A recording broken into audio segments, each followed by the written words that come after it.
الحمد لله نحمده ونستعينه ونستغفره ونعوذ بالله من شرور أنفسنا وسيئات أعمالنا من يهده الله فلا مضل له ومن يضلله فلا هادي له وأشهد أن لا إله إلا الله وحده لا شريك له وأشهد أن محمدا عبده ورسوله صلى الله عليه وسلم. اللهم صل على محمد وعلى آل محمد كما صليت على إبراهيم وعلى آل إبراهيم إنك حميد مجيد. اللهم بارك على محمد وعلى آل محمد كما باركت على إبراهيم وعلى آل إبراهيم إنك حميد مجيد. أعوذ بالله من الشيطان الرجيم وبوجهه الكريم وسلطانه القديم من الشيطان الرجيم من حمزه ونفخه ونفسه. بسم الله الرحمن الرحيم. يا أيها الذين آمنوا اتقوا الله حق تقاته ولا تموتن إلا وأنتم مسلمون. يا أيها الذين آمنوا اتقوا الله وقولوا قولا سديدا يصلح لكم أعمالكم ويغفر لكم ذنوبكم ومن يطع الله ورسوله فقد فاز فوزا عظيما. يا أيها الناس اتقوا ربكم الذي خلقكم من نفس واحدة وخلق منها زوجها وبث منهما رجالا كثيرا ونساء واتقوا الله الذي تساءلون به والأرحام إن الله كان عليكم رقيبا. وقال النبي صلى الله عليه وسلم فإن خير الحديث كتاب الله وخير الحدي حدي محمد صلى الله عليه وسلم وشر الأمور محدثاتها وكل محدثة بدعة وكل بدعة ضلالة وكل ضلالة في النار. أما بعد أعوذ بالله من الشيطان الرجيم. بسم الله الرحمن الرحيم. إن الله يأمركم أن تؤدوا الأمانات إلى أهلها وإذا حكمتم بين الناس أن تحكموا بالعدل. وقال الله سبحانه وتعالى في محكم التنزيل أعوذ بالله من الشيطان الرجيم. بسم الله الرحمن الرحيم. وقال النبي صلى الله عليه وسلم يا عبد الرحمن بن سمرة لا تسأل الإمارة فإنك إذا أوتيتها عن مسألة وكلت إليها وإن أوتيتها عن غير مسألة أعنت عليها. أما بعد. انتہائی مختصر سی حمد و ثنا کے بعد آزادی سے متعلق کچھ گزارشات گزشتہ جمعہ پیش کی تھیں. اسی سلسلے کو آگے بڑھاتے ہوئے آج ہم مختصراً قرآن و سنت کی روشنی میں گفتگو کریں گے کہ اسلامی نظریہ حکومت کا امتیاز کیا ہوتا ہے اور اسلامی نظریے والی حکومت کی ضرورت کیا ہے. ایک ہے صرف حکمران کا ہونا اور ایک ہے اسلامی حکمران کا ہونا. ایک ہے نظام سیاست کا ہونا جس کو آپ نظام جمہوریت کہتے ہیں. ایک ہے نظام خلافت کا ہونا جسے آپ اسلامی طرز حکمرانی کہتے ہیں. ایک ہے خلافت ظاہری کا ہونا، دوسرا ہے خلافت باطنی کا ہونا. ایک ہے خلافت ظاہری یعنی مسلمانوں کا ایک حکمران اپنے آپ کو خلیفہ ڈکلیئر کر دے، اور ایک ہے کہ وہ احکام اور فیصلے اسلامی عدالت کے مطابق کرے. ان دونوں میں بنیادی طور پہ فرق ہے. اللہ سبحانہ و تعالی جس بات کی طرف اشارہ فرما رہا ہے وہ یہ ہے جس کو اللہ سبحانہ و تعالی سورۃ النساء آیت نمبر 58 میں فرماتا ہے ان اللہ یامرکم ان تعدوا الامانات الی اہلها. اللہ اس بات کا حکم دے رہا ہے کہ تم امانتیں لوگوں کی ان کے اہل تک منتقل کرو. اب امانت خواہ دقیقہ ہو یا ثقیلہ ہو، چھوٹی ہو یا بڑی ہو، اس کے اہل تک منتقل کرنا آپ کی ذمہ داری ہے. وَإِذَا حَكَمْتُمْ بَيْنَ النَّاسِ، جب آپ لوگوں کے درمیان فیصلہ کرنے والے بنے، أَن تَحْكُمُوا بِالْعَدْلِ، تو اللہ یہ چاہتا ہے کہ آپ عدل و انصاف کے ساتھ فیصلہ فرمائیں. کیوں؟ اس لیے کہ اللہ سبحانہ و تعالیٰ کی شان کیا ہے؟ اللہ دوسری جگہ فرماتا ہے ان اللہ کان سمیعا بصیرا. اللہ کی شان یہ ہے کہ اللہ سب باتوں کو سنتا ہے اور سب باتوں کو دیکھتا ہے. تمہارا فیصلہ کیسا ہے؟ تمہارا طرز حکمرانی کیسا ہے؟ تم اسلام کے مطابق چلتے ہو یا اسلام کے مطابق نہیں چلتے ہو؟ اللہ سبحانہ و تعالیٰ یہ سب کچھ کرتا ہے. اللہ کے پیارے نبی جناب محمد الرسول اللہ صلی اللہ علیہ وسلم ارشاد فرما رہے ہیں، صحیحین کی روایت ہے بخاری و مسلم میں، الا کلکم راع وکلکم مسئول عن رعیتہ. آپ میں سے ہر ایک شخص ذمہ دار ہے اور اس کی ذمہ داریوں سے متعلق اللہ سبحانہ و تعالیٰ کے ہاں اس کا سوال جواب ہوگا. فالامیر الذی علی الناس راع، لوگوں کا جو امیر ہے وہ بھی ایک بہت بڑا ذمہ دار ہے. وہو مسئول عن رعیتہ، اور اس سے سوال کیا جائے گا اس کی رعایت سے متعلق. تو ہم اور آپ جس طبقے میں ہیں اس طبقے میں اگر آپ یہ سمجھتے ہیں کہ آپ آنکھیں بند کر کے کسی کو بھی امیر منتخب کر لیں گے اور آپ سے کچھ باز پرس نہیں ہے، پھر وہ حاکم وہ امیر آپ پر جبراً مسلط ہو جائے اور اپنے جبر اور ظلم کو آپ پر مسلط کر دے، تو اس کا گناہ آپ کے سر نہیں ہوگا. ایسا نہیں ہے. جب آپ خود امیر کو منتخب کر رہے ہیں، چاہے وہ طریقہ اسلامی ہو یا غیر اسلامی ہو، آپ نے جن کا انتخاب کیا اور وہ آپ کے سروں پر مسلط کر دیے گئے، تو دونوں ہی صورتوں میں گناہگار آپ ہیں. کیونکہ آپ کو چاہیے تھا کہ آپ اسلامی طرز حکومت کو قبول کرتے، نہ کہ اس طریقہ طرز حکومت کو کہ جو مسلمانوں میں آج کل رائج کر دیا گیا اور مسلمانوں پر نافذ کر کے ٹھوس دیا گیا. اللہ فرماتا ہے یہ جتنے حکمران ہیں یہ سب ذمہ دار ہیں، ان کو جواب دہی کرنی پڑے گی. انہوں نے جس چیز کی تکلیف پہنچائی ہے، جو اذیتیں دی ہیں، ان سب کی جواب دہی کرنی ہوگی اور یہ سب اللہ سبحانہ و تعالیٰ کے ہاں ذمہ دار ہوں گے. اسی لیے ایک اور جگہ ارشاد فرمایا مسند امام احمد میں اور معجم کبیر میں امام طبرانی رحمہ اللہ نے ارشاد فرمایا من ولی لنا عملا فلم یکن له زوجا فلیتزوج او خادما فلیتخذ خادما او مسکنا فلیتخذ مسکنا او دابتا فلیأخذ دابا فمن اصاب سوى ذلك فهو غال او سارق.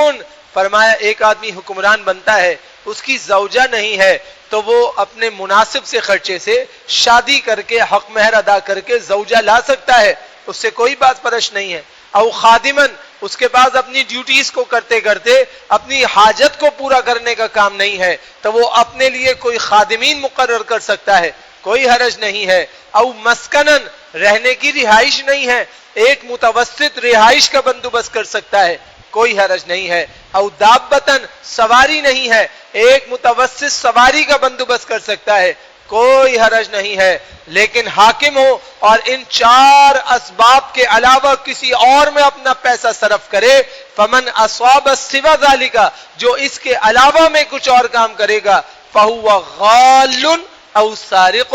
اب وہ اپنے پروٹوکالز پہ، اپنی دیگر مصروفیات پہ، اپنی دیگر پبلسٹیز پہ جو اپنا پیسہ خرچ کرتا ہے، تو اس میں دو صفت ہیں، یا تو وہ غال ہے یا وہ سارق ہے، یا تو وہ بڑا خیانتی ہے کہ وہ خائن ہے، لوگوں کے مال میں خیانتیں کر رہا ہے، یا وہ چور ہے، چوریاں کر رہا ہے، لوگوں کے غضب کو اپنے لیے جائز سمجھ رکھا ہے اور لوگوں کے مال کو ہڑپ کرنے کو جائز سمجھتا ہے. یہ دو صفت والے وہ لوگ ہوتے ہیں جن کی عیاشیاں حد سے زیادہ ہوتی ہیں. اب آپ اور ہم یہ سوچیں کہ آج ہماری نوعیت کیا ہے، ہمارے حکمرانوں کا طرز زندگی کیا ہے، ان کا لیونگ سٹائل کیا ہے، ان کا لیونگ سٹیٹس کیا ہے. کیا ہم اس کے ذمہ دار نہیں ہیں؟ کیا سارے وہی ذمہ دار ہیں؟ منتخب کرنے والے کون تھے؟ آپ اور ہم تھے. چننے والے کون تھے؟ آپ اور ہم تھے. طریقہ اسلامی تھا یا نہیں تھا یہ تو ایک الگ موضوع بحث ہے. آپ نے خود اپنی پسند سے انتخاب کیا ان لوگوں کا کہ جو غال بن گئے، جو سارق بن گئے حدیث کی اصطلاح میں. تو اب حکم یہ ہے کہ آپ آئندہ پرہیز کریں اور ایسے لوگوں کے انتخاب سے بچیں جو ان 4 صفات کے علاوہ آپ کے حقوق پر غضب کیے ہوئے پیسے کو کہیں اور استعمال میں لائیں اور اسے غلط مصرف میں صرف کریں. اللہ کے پیارے نبی جناب محمد الرسول اللہ صلی اللہ علیہ وسلم فرما رہے ہیں، صحیح مسلم کی روایت ہے، فرمایا یا ابا ذر انک ضعیف. اللہ کے نبی کس کو کہہ رہے ہیں؟ اپنی امت کے بہترین امانت دار ابو ذر غفاری رضی اللہ تعالیٰ عنہ کو فرما رہے ہیں، اے ابو ذر، اے میرے پیارے بھائی، انک ضعیف، آپ بہت کمزور ہیں.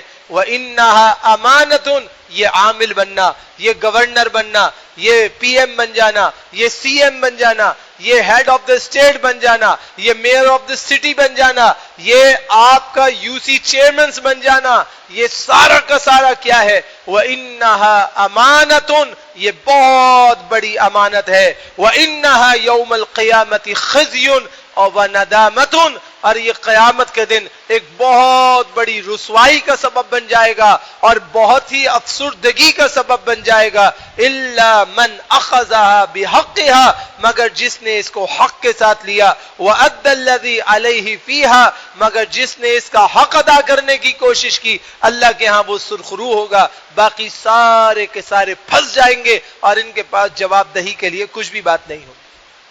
اگر کوئی آدمی امیر بنتا ہے اور کوئی آدمی امیر کو منتخب کرتا ہے تو دونوں میں سوچ جناب عمر فاروق رضی اللہ تعالیٰ عنہ والی ہونی چاہیے.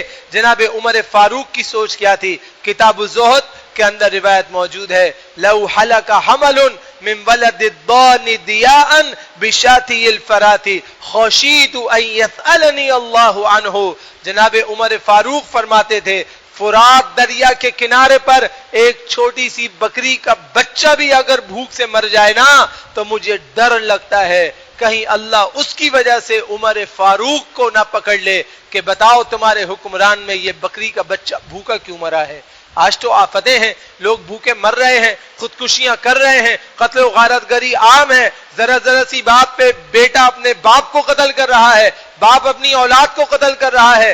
حیوانیت کا، درندگیت کا دور دورہ ہے اور ہم آزادی کو سیلیبریٹ کرتے ہیں. یہ ہمیں زیب نہیں دیتی، اس لیے کہ آزاد تو ہم تھے ہی نہیں، آزاد تو ہم ہیں ہی نہیں. اگر ہم آزاد ہوتے تو طریقہ شریعہ کو قبول کر کے اپنی زندگیوں میں اسے امپلیمنٹ کرنے والے بنتے. ہم تو حیوانوں سے بھی بدتر ہوتے چلے جا رہے ہیں. ہمارے معاشرے میں طریقت ختم ہو گئی، ہمارے معاشرے میں امن ختم ہو گیا، ہمارے معاشرے میں بہیمیت عروج پہ ہے. جس کا جہاں دل چاہتا ہے، جب دل چاہتا ہے، بلا وجہ قتل و غارت گری کا بازار گرم کرتا ہے. اب تو محرمین قتل و غارت گری کی زد میں ہیں. پہلے دشمنوں کو مارا جاتا تھا، اب اپنوں کو غیرت کے نام پہ، اپنوں کو دشمناگی کے نام پہ، اپنوں کو لا قانونیت کے نام پہ قتل کر دیا جاتا ہے. بعد میں کہا جاتا ہے جی غلط فہمی ہو گئی، شاید کہ ہمیں نہیں کرنا چاہیے تھا. یہ بڑا افسوس ہے، اس افسوس یا غلط فہمیوں سے زندگیاں واپس نہیں آتی. اللہ کے پیارے نبی جناب محمد الرسول اللہ صلی اللہ علیہ وسلم نے فرمایا تھا ایک مومن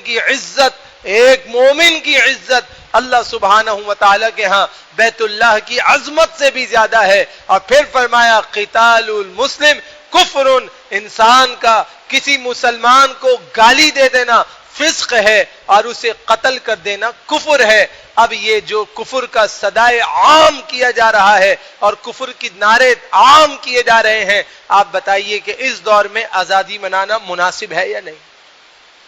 ہمیں کیا چاہیے تھا کہ ہم توبۃ النصوح کر لیتے، اپنے اندر جھانکتے، اپنے اندر اصلاح پیدا کرتے، اپنے گناہوں پہ ندامت کا افسوس کا اظہار کرتے. لیکن ہم نے اور تماشا بنایا، اتنا تماشا بنایا کہ ہمیں اتنی تمیز نہیں ہے کہ ہم اپنے جھنڈے سرنگو کر کے لگاتے ہیں، ان کا منہ نیچے کر کے لگاتے ہیں، جبکہ اسلام کے نام پر جو مملکت حصول کی جاتی ہے اس کا جھنڈا کبھی سرنگو نہیں کیا جاتا. دنیا میں ایک جھنڈا ہے جس پہ کلمہ طیبہ لکھا ہے، وہ جھنڈا ہے مملکت العربیہ سعودیہ کا. ان کے قانون میں یہ بات لکھی ہے بادشاہ مر جائے یا بادشاہ کا باپ مر جائے یہ جھنڈا نیچے نہیں ہوگا، اس لیے کہ اس پہ کلمہ توحید لکھا ہے، یہ اللہ کا نام لکھا ہوا جھنڈا ہے، مملکت کا جھنڈا نہیں ہے، یہ علامت اسلام ہے، شعار الاسلام ہے، خود جو بھی بدعمل کرتے جائیں وہ ان کے ساتھ ہے، مگر کلمہ لکھا ہوا جھنڈا بلند نہیں ہوگا۔ آپ کے جھنڈے پہ علامت الاسلام ہے، یہ جو ہلال بنا ہوا ہے، یہ چاند بنا ہوا ہے، یہ علامت الاسلام ہے، یہ ہلال الاسلام ہے، یہ اسلام کی طریقت ہے۔ آپ نے جھنڈے اور جھنڈیوں کو سرنگو کر کے لگا دیا اور آپ سمجھتے ہیں کہ ہم جشن منا رہے ہیں۔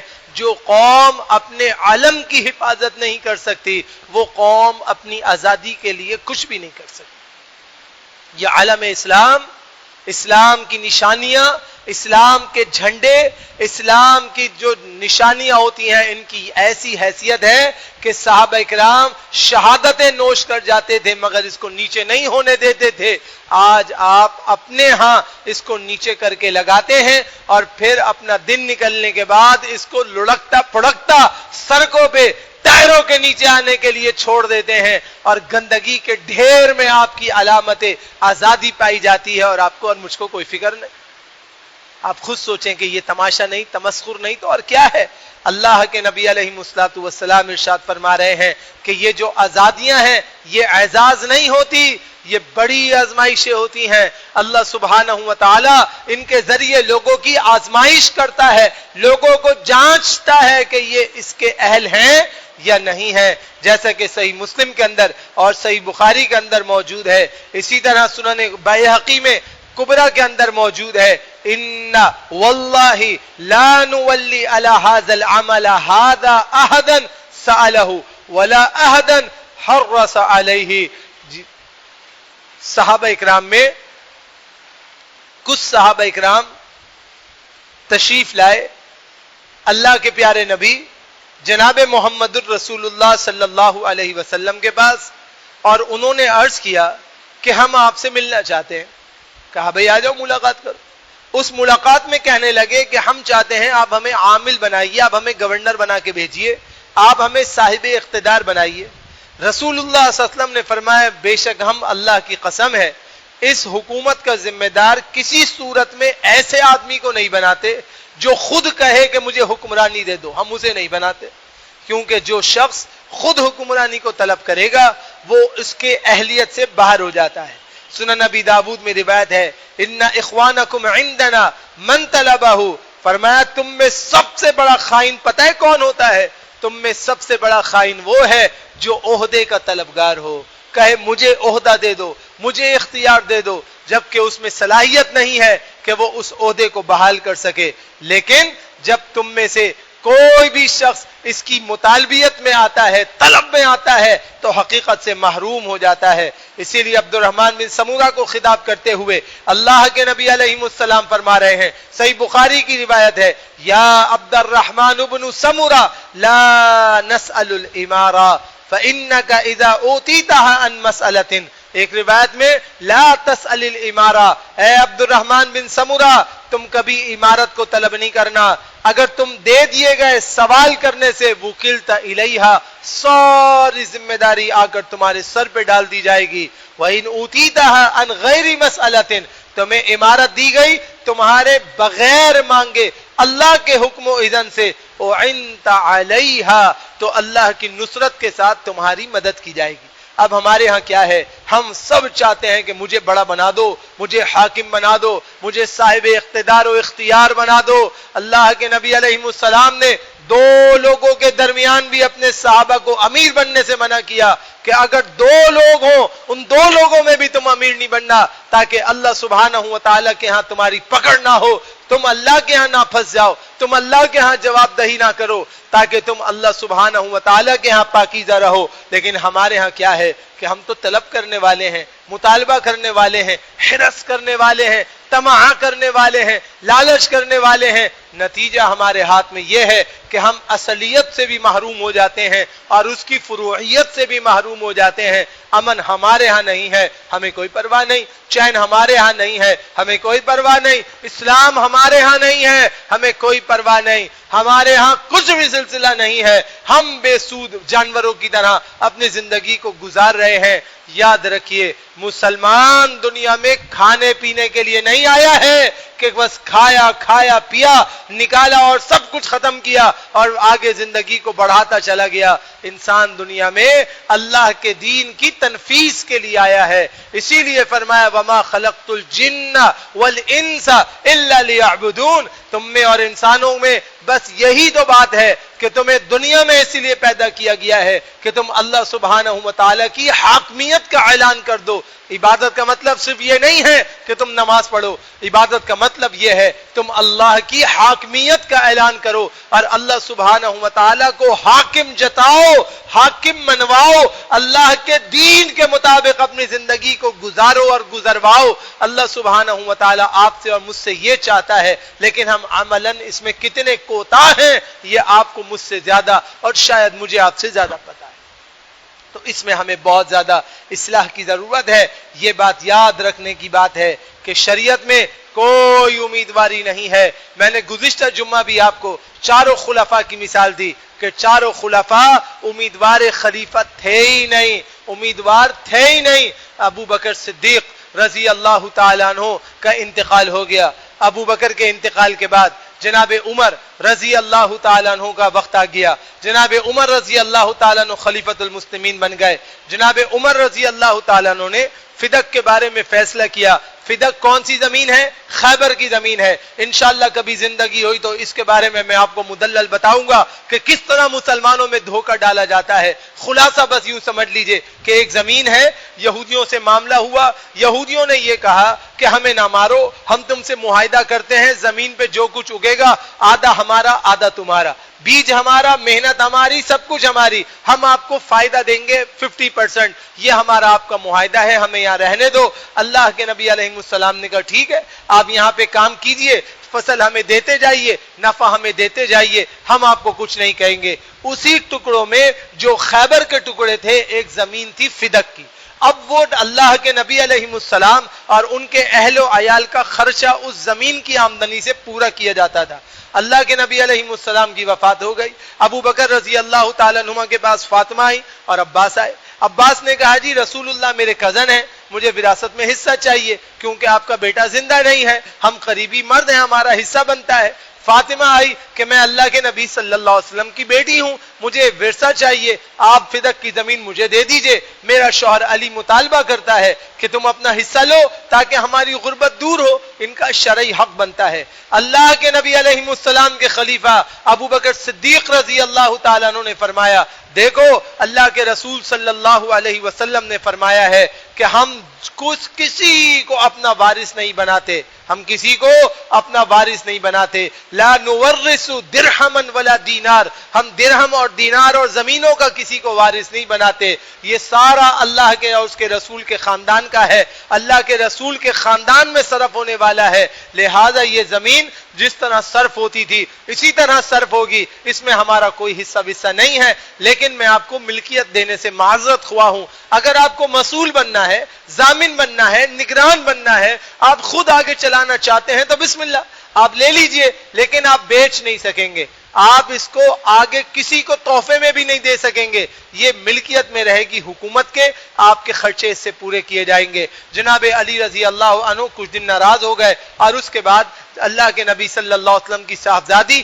جناب فاطمہ الزہرا کا انتقال ہوا۔ جناب عمر کے دور میں بھی معاملہ ہوا، جناب عمر رضی اللہ تعالیٰ عنہ نے کہا کہ دیکھو یہ مسئلہ ایسا ہے جس میں اللہ کے نبی علیہ السلام کا واضح حکم ہے کہ ہم کسی کو وارث نہیں بناتے، جس طرح اللہ کے نبی کے دور میں چلا ویسا ہی ابو بکر کے دور میں چلا، ویسے ہی میرے دور میں بھی چلے گا اور بعد میں بھی ویسا ہی چلے گا، اس میں کوئی تبدیلی نہیں کی جائے گی۔ یہ ہماری زمین ہے ہی نہیں، لیکن آپ اس کو بیچ نہیں سکتے، آپ اس کو آگے تحفے میں نہیں دے سکتے، آپ اس کو اپنے ذاتی مصرف میں نہیں لے سکتے، کیونکہ تمام اہل بیت النبی کا خرچہ اس زمین سے پورا کیا جاتا ہے۔ جناب علی رضی اللہ تعالیٰ عنہ چند دن ناراض رہے، پھر جناب عمر رضی اللہ تعالیٰ عنہ سے دوستی ہو گئی، وہی خلیفہ عمر خود علی کے گھر پہ گئے چل کے اور وہاں جا کے کہا کہ میری کوئی مخاصمت نہیں ہے، علی میرا بھائی ہے، میرا جگر گوشہ ہے، اللہ کے رسول کا داماد ہے، یہ بہت بڑا ہمارے لیے اعزاز کی بات ہے۔ اور جو زمین کا مسئلہ تھا وہ وہی ہے کہ اگر یہ مسئول بننا چاہتے ہیں، ذمہ دار بننا چاہتے ہیں، میں ابھی ان کو ذمہ دار بناتا ہوں، لیکن ان کو مالکانہ حقوق نہیں دوں گا، اس لیے کہ مالکانہ حقوق تو وہ اہل بیت النبی کے ہیں اور نبی صلی اللہ علیہ وسلم اور ان کے عیال کے لیے ہیں۔ یہ سلسلہ پورا آگے تک چلتا رہا۔ اب ہوا ایسے، جب جناب عمر فاروق رضی اللہ تعالیٰ عنہ کی وفات کا وقت قریب آیا تو لوگوں نے کہا کہ اپنا جانشین مقرر کریں۔ فرمایا دیکھو اللہ کے نبی علیہ السلام کا وقت مقرر آیا، اللہ کے نبی نے اپنا کوئی جانشین مقرر نہیں کیا، اشارہ ضرور کیا لیکن جانشین مقرر نہیں کیا۔ ابو بکر کا دور آیا، ابو بکر نے اشارہ تو کیا لیکن جانشین مقرر نہیں کیا۔ میں بھی تمہیں یہی کہتا ہوں کہ میں اپنا کوئی جانشین مقرر نہیں کروں گا، اللہ جسے چاہے گا اس خلافت پہ لا کے بٹھائے گا، میری ذاتی ملکیت نہیں ہے، میں نہ اس کا اہل تھا، نہ میں اس کا مطالب تھا، نہ میں اس کا طالب تھا، نہ میں اس کو مطالبے پہ پسند کرنے والا تھا، یہ تو اللہ کی طرف سے مجھے دی گئی، لہٰذا آگے میں کیسے منتقل کر سکتا ہوں اس چیز کو جو میری اپنی ہے ہی نہیں۔ اللہ نے مجھے خلیفہ بنایا، اللہ جس کو مناسب سمجھے گا آگے خلیفہ بنائے گا، میں کبھی بھی اس کو طلب کرنے والا نہیں تھا۔ تو حضرات صحابہ اکرام کی نوعیت کیا تھی کہ وہ کبھی امیدوار خلافت نہیں تھے، کبھی مطالبہ نہیں کرتے تھے۔ اسی لیے جب اللہ تعالیٰ کہیں کوئی اعزاز دے دے تو آپ کو اور ہمیں چاہیے کہ ہم خدمت کے جذبے سے کام کریں، امارت کے جذبے سے کام نہ کریں، امیر کے جذبے سے کام نہ کریں، مطالبہ امر نہ کریں کہ ہمیں اختیار دو، بلکہ ہونا یہ چاہیے کہ صاحب اختیار کے ساتھ جتنی دینی معاونت ہے وہ ہم کرنے کے لیے تیار ہیں۔ اسی لیے فرمایا ایھا الناس انی واللہ ما استمرت فی هذا الامر انتم بالخيار ثم نزل وفي روایت اخرى انی قد ابتلیت بهذا الامر من غیر رأی كان مني ولا طلبة له ولا مشورة من المسلمين وإني قد خلعت ما في أعناقكم من بيعتي فاختاروا لأنفسكم فصاح الناس صيحة واحدة قد اخترناك يا أمير المؤمنين ورضينا بك۔ عمر بن عبدالعزیز رحمہ اللہ کی سیرت میں یہ بات لکھی ہے کہ جب اللہ کے نبی علیہ السلام کے صحابی جناب عمر رضی اللہ تعالیٰ عنہ کو آخری وقت پہنچا تو فرمانے لگے لوگوں اللہ کی قسم ہے اس معاملے میں مجھ سے کوئی مشورہ نہ لیا گیا، اس لیے آپ تمام لوگوں کو اختیار ہے، یہ کہا اور منبر سے نیچے اتر گئے۔ ایک روایت میں یوں کہا کہ اس معاملے میں مجھے میری طلب اور پسند اور مسلمانوں کے مشورے کے بغیر آزمائش میں ڈالا گیا ہے، مجھ سے نہیں پوچھا تھا کہ امیر بننا چاہتے ہو، میں امیر بننا ہی نہیں چاہتا تھا، صاحب اختیار بننا ہی نہیں چاہتا تھا، کسی نے مشورہ نہیں کیا، آن کے میرے ہاتھ پر زبردستی بیعت کی گئی اور مجھے اللہ کے نبی کا خلیفہ بنا دیا گیا۔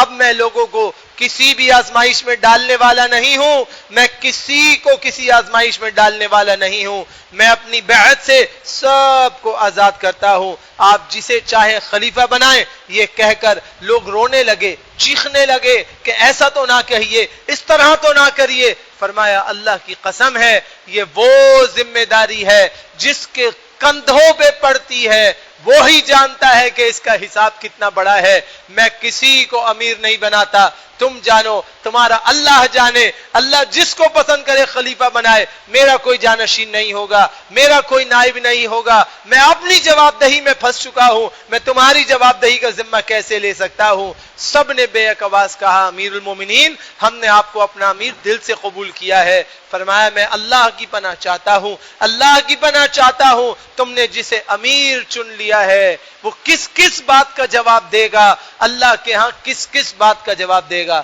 آج سارے کے سارے شوقین ہیں مجھ سمیت کہ مجھے خلیفہ بنا دو، مجھے وزیر اعظم اور صدر بنا دو، اتنی بڑی ذمہ داری ہے، ایک ایک بندے کا حساب اس کے کندھوں پر ہے۔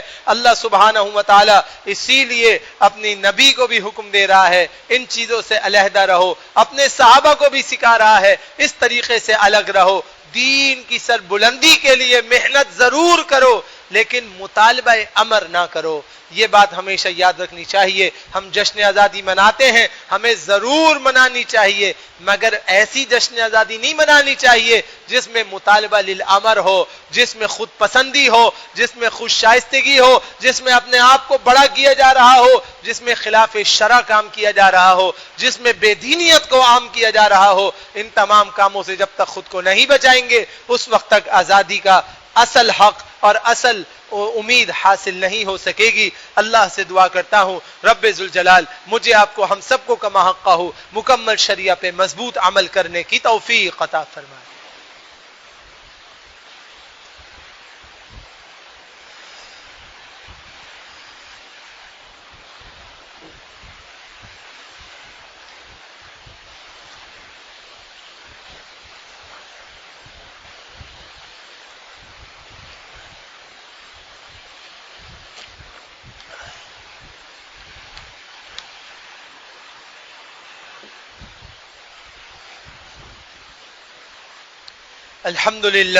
الحمد لله نحمده ونستعينه ونستغفره ونعوذ بالله من شرور أنفسنا وسيئات أعمالنا. من يهده الله فلا مضل له ومن يضلله فلا هادي له. وأشهد أن لا إله إلا الله وحده لا شريك له وأشهد أن محمدا عبده ورسوله صلى الله عليه وسلم. اللهم لا مانع لما أعطيت ولا معطي لما منعت ولا ينفع ذا الجد منك الجد. اللهم ربنا آتنا في الدنيا حسنة وفي الآخرة حسنة وقنا عذاب النار. ربنا عليك توكلنا وإليك أنبنا وإليك المصير.